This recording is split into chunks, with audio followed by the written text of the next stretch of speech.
Dobrý deň. Ja by som najprv chcel pozdraviť Hedviginých rodičov, ktorých som tu niekde videl.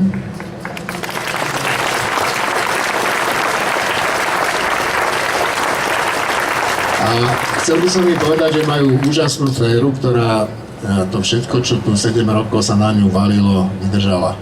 Hedviga je fajn.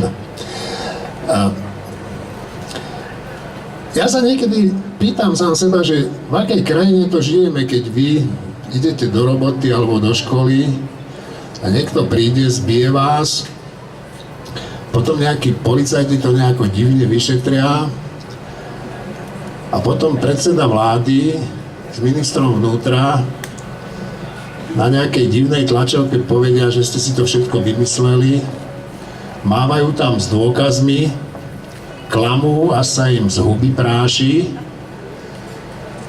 a urobia z vás nakoniec zločinca. 7 rokov vás zvláčia po výsluchoch, po psychiatroch a nakoniec vás vyženú z tejto krajiny. Tak sa pýtam, že dokedy to bude trvať žiť v takejto krajine, lebo to sa môže stať samozrejme úplne každému. Moja skúsenosť s Hedvigou je taká, že keď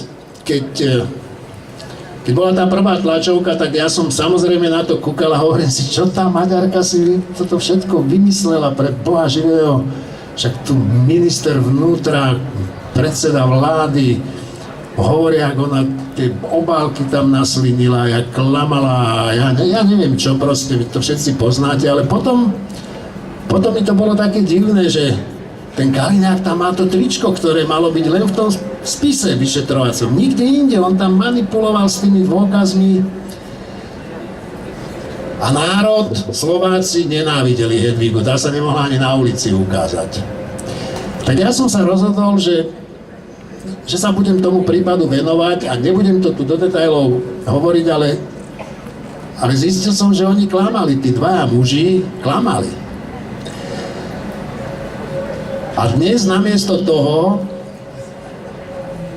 aby sa tejto dievčine, matke 2 detí ospravedlnili, tak ju ženú pred súd.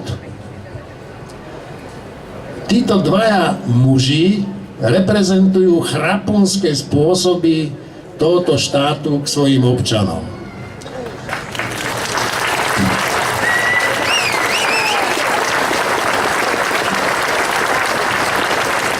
No a